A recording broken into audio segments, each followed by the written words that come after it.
மோசமாய் என் கதையா முடிஞ்சது ஏன் சொல்லம்மா.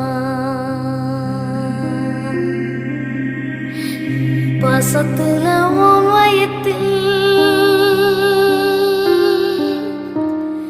பத்திரமா வச்சிருக்க. மாசம் 10